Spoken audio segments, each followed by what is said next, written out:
Good evening. We are continuing in our study in the book of Revelation.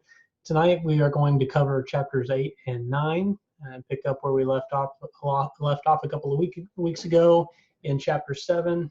If you remember, the last couple of chapters have been dealing with the seven seals that were opened.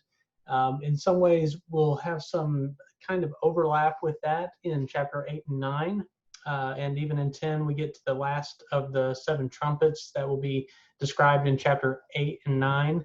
And 8 and 9 really deal with the first six. And there is some overlap, but they seem to also be different. So, as I've mentioned before, when John's telling the story in Revelation, a couple of things to keep in mind. He keeps talking about some similar things, but sort of turning the jewel and looking at it from different angles. Not always saying the exact same thing, but getting at reality and kind of looking at the world through a particular lens, but then changing that lens and saying, here's also another way to look at it. So he kind of does that as he goes through these chapters.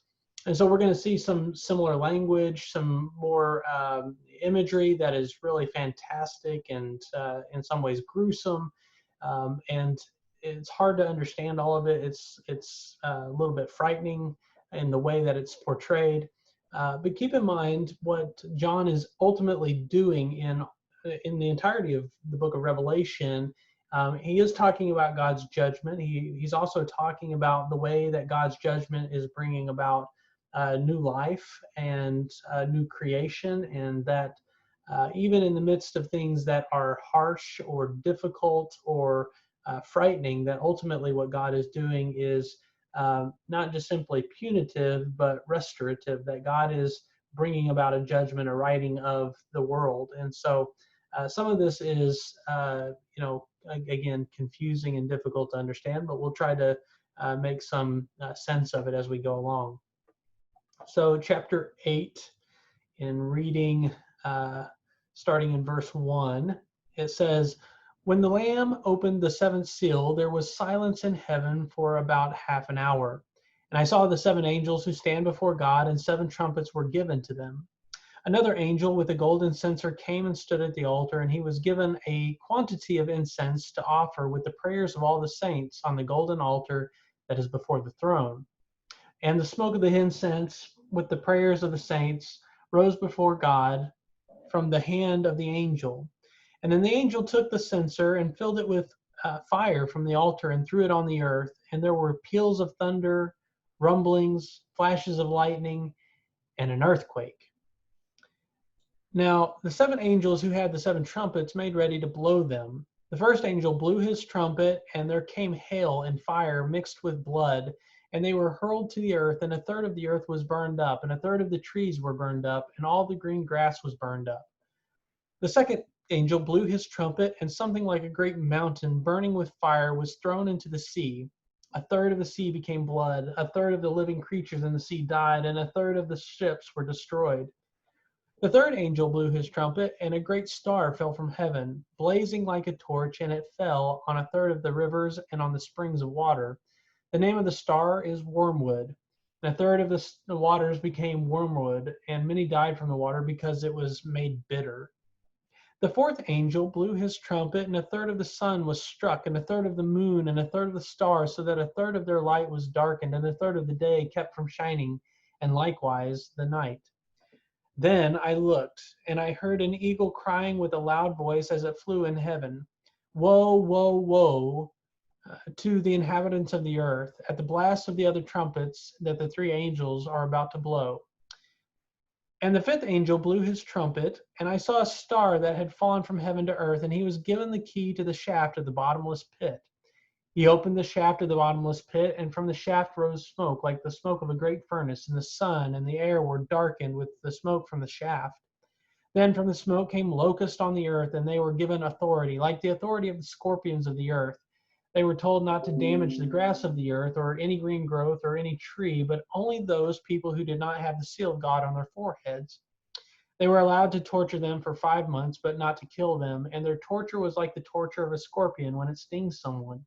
And in those days people will seek death, but they will not find it. They will long to die, but death will flee from them. In appearance, the locusts were like horses equipped for battle. On their heads were what looked like crowns of gold. Their faces were like human faces, their hair like women's hair, and their teeth like lions' teeth. They had scales like iron breastplates, and the noise of their wings was like the noise of many chariots with horses rushing into battle. They have tails like scorpions with stingers, and in their tails is the power to harm people for 5 months. They have as king over them the angel of the bottomless pit. His name in Hebrew is Abaddon, and in Greek he is called Apollyon. The first woe has passed, and there's still 2 woes to come. Then the sixth angel blew his trumpet, and I heard a voice from the four horns of the golden altar before God, saying to the sixth angel who had the trumpet, "Release the 4 angels who were bound at the great river Euphrates." So the 4 angels were released, who had been held ready for the hour, the day, the month, and the year to kill a third of humankind.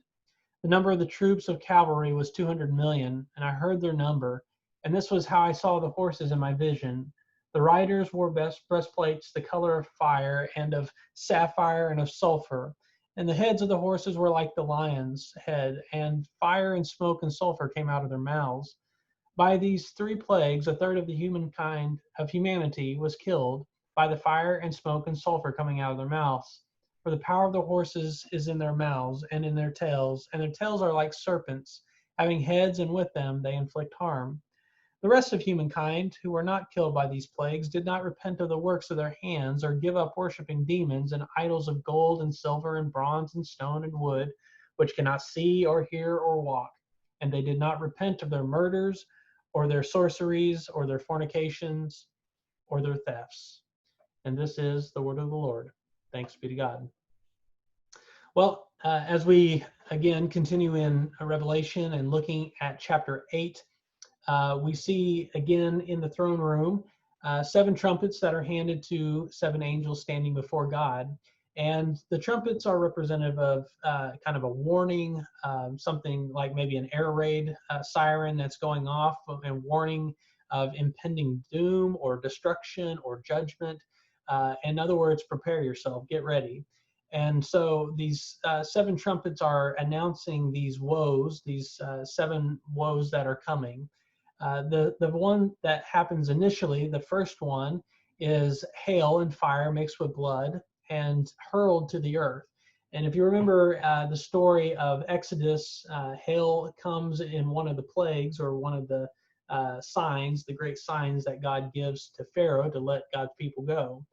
And in some sense, drawing on that imagery, John is calling back that story, that really what is happening here is sort of like an exodus again. God is calling God's people to be called out of this pattern of the way of the world. And in some sense as well, calling for the world to turn from its oppression, from its enslavement, from its greed, from the ways that it is operated and trampled on the poor and the marginalized.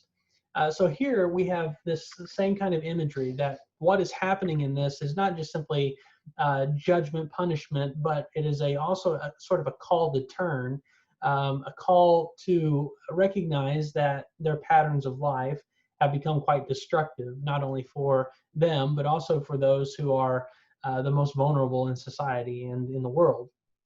So the first one has hail, and it's a little bit interesting that blood is mixed with this. The second angel has a trumpet, and when he blows the trumpet, something like a great mountain burning with fire is thrown into the sea. Maybe they are remembering the vision of Mount Vesuvius erupting in AD 79, where it was such a devastating eruption that many people thought it was a pronouncement of judgment on Rome, and for the practices that Rome often utilized in their favor to maintain power, especially against the nations that they ruled over, and in expanding their territory as well. And so you can imagine the lava flowing into the rivers and into the sea in kind of a blood-like fashion, or perhaps John is thinking here of, again, the story of the Exodus, where Moses and Aaron turned the waters into blood and it becomes undrinkable.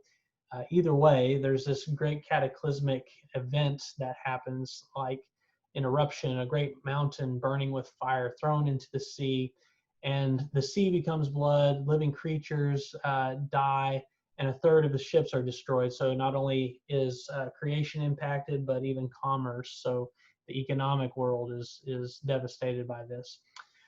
The third angel then calls forth a great star that falls from heaven, blazing like a torch, and it falls on a third of the rivers and the springs of water. They call the star wormwood, which means kind of bitter. And this idea that everything becomes bitter, a third of it at least becomes bitter. It's undrinkable. And those who do drink of it become extremely sick and die from it. So these are, great disasters that are happening, ecological disasters, disasters that are happening to the natural world as a result of humanity's hubris. Then the fourth angel blows a trumpet, and a third of the sun is struck, a third of the moon, and a third of the stars, so that a third of their light is darkened, and not just their light, but a third of the day and night is darkened. And so there is this deepening sense of darkness, foreboding that is happening as these trumpets are blown. And then there's this slight pause after the fourth one. It says an eagle. Probably a better translation of eagle is actually something like vulture. There is a vulture crying with a loud voice, a vulture being a carrion bird, a bird that eats that which is dead. So talk about foreboding, as a vulture kind of hovers over a potentially dying animal waiting for its impending death. It cries out, "Woe, woe, woe," to the inhabitants of the earth, and at the blast of the other trumpets that the three angels are about to blow. So the first four have impacted, the entire world in some ways. And even in those judgments, though, they are limited. There's only a third of it that's damaged, so it's not a complete destruction of everything. So there's a limit to it, but what's to come is even greater, even worse. And so the preparation, again, to say, prepare for what is coming. It's only to get worse. So the fifth angel blows his trumpet, and there's a star that falls from heaven again. But this time, the star seems to be some kind of being, a person of some sort, who's given a key to the shaft of the bottomless pit. That pit is opened, and all sorts of smoke, acrid smoke, like a furnace, like a chimney, begins to pour out. The sun and the air are darkened. So not only is it darkened from the sun and moon and stars being struck, but now it's even further darkened because of the smoke. And out of that smoke comes this horde of locusts from the earth, and they're given authority. And not only are they scorpions that would typically, or excuse me, locusts that would typically eat up the harvest, but these are a different kind of locust in that they have scorpion-like features, a stinger, and but they're also odd in that they have human faces. They seem to have these golden crowns that say some kind of authority or rulership, and their mouths are filled with the teeth of lions. So these are vicious locusts. Now, one of the people that's mentioned in this is their ruler. Their ruler is Apollyon or Abaddon, depending on whether it's Hebrew or Greek. And what's helpful to know about Abaddon or Apollyon is that the symbol for those gods, or Abaddon, which is like Hades, the place of the dead. Apollyon is kind of a similar equivalent. But the symbol for Apollyon was the locust. And so there's this symbol that is also connected with Domitian, who was a Roman ruler, a Roman Caesar, king, and he took Apollyon as kind of his, he named himself sort of as Apollyon, being reincarnated. And so there may be this sort of symbolism that's operating here, that this isn't just simply about actual locusts, but it's representative of the kind of horde that Rome is. It's this carnivorous, stinging reality that is insatiable and almost unrelenting, like a horde of locusts swarming over the lands, devouring everything in its path. Now, not everything can be destroyed. Not everything is destroyed by this horde, but it still does a great destruction, and there is pain that's involved for 5 months, which is the life cycle of a locust. So it's this really interesting imagery. So again, I don't know that this is supposed to be read as a historical fact in the sense of like there's actual locusts coming, but these become symbolic images of the kind of devastation that God has allowed to happen, and it may be coming through human engagement, human practices that are being sort of unbounded. Say, okay, if you're going to live apart from my will in the creation, I will let you do that, and it becomes really destructive. It becomes even increasingly destructive of the world and of ourselves in the process. So there's this ongoing kind of reality of evil has a face, and yet at the same time, it's not just individuals that are problematic. There is something about the powers and principalities in the world that have caught us up in these systems of greed, of violence, of uncare about our world and the creation and taking care of it. And it becomes an increasingly expanding reality that tears apart the world. And yet, even in that, God limits it to some degree. Only a third of this or that is impacted. So God does limit some of that, but at the same time, it's devastating. The sixth angel then blows the trumpet. It releases the 4 angels that are bound at the great river Euphrates. And as they're released, they're ready for the hour to kill a third of humanity. And the number of troops of the cavalry that are released is 200 million. And it's an incredible amount of troops and cavalry. And on the horses in this vision, the riders wore breastplates the color of fire and of sapphire and of sulfur, so these bright, vivid colors, which would have been colors that the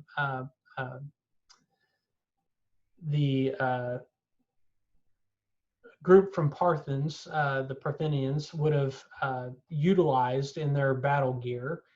They were an extremely feared group by both Rome, but those who lived within the Roman Empire as well, because they were fierce warriors. And there's this sense that they may be, there's always the danger that they may be an invading force. And so there's this ongoing tension, kind of like the Cold War was for the United States and Russia, and even to some degree Germany. But it was this constant fear that what was going to happen was this invasion between the two groups. Somehow they were going to attack at any moment, and there was this sort of mistrust and fear. Well, the same is true, especially between Rome and the Parthenians, and they are poised for this moment of bloodshed and war that is going to happen, or that could happen at least. And it talks about the horses who have heads like lions, and fire and smoke and sulfur come out of their mouths, and then their tails are like serpents' heads, so they can strike either from the front or the back, which was a famous tactic for the way that the Parthenians would fight. They would utilize their bow and arrow, and a lot of times they could either fire from the front, or they could turn behind themselves and were really good riders and could fire behind themselves as well. So they could switch how they were firing and were dangerous from frontwards and backwards. So there's these kind of images that are brought about from the natural world, the real world, historical world, that are all kind of being brought to looking at the way that the world has kind of come to this moment. And it seems like everything's gotten really bad. And in some ways, looking at that as God's judgment, looking at that as God allowing humanity to rule itself, and in the hopes that as humanity sees that this way of life is very destructive, not only for others, but for themselves too, and that it's done devastation to the world, the hope is that they would then turn and begin to change their ways, turn back to God, turn to a different way of living in the world that is reflective of the Creator's intentions. But as humanity often is, humanity is often very slow to learn from these kinds of realities, and we continue to do that very same thing. But the rest of humanity that are not killed by these plagues, they're not impacted in the same kind of way as death. They don't repent of the works of their hands or give up worshiping demons and idols of gold, silver, bronze, stone, and wood, which cannot see, hear, or talk or walk. And they do not repent of their murder, their sorceries, their fornication, or their thefts. So the reality is that humanity continues to worship riches and power. They continue to practice the ways of life that lead to death and destruction, that lead to hoarding of resources at the expense of the poor.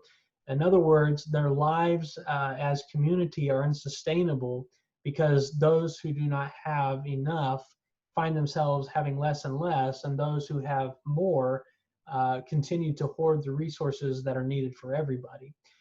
As those practices infiltrate all of the world, all of the society, the world is torn apart because there's this unending need for more, this unceasing greed to consume and destroy competition and to consume the world. And what ends up happening out of that is a devastation to the ecological realm, the world, the creation that God has created. And this story sort of ends on this pause as we anticipate and wait for the seventh trumpet, which we assume to be the very worst of what's to come. Here we've gone through 6 trumpets, and there has been all sorts of devastation in this. Now, keep in mind, we are not to read these as simply looking for the clues to figure out how this is happening now so that we can say, this event is clearly matched with this event, but rather to look at all of this as a whole to say that the way we operate in the world matters, and there is judgment that comes out of that when we abuse the world and abuse people in order to maintain or to consolidate our power, our own resources, to live out of the sense of what I do to my neighbor does not matter as long as I'm kept safe and secure and get my way.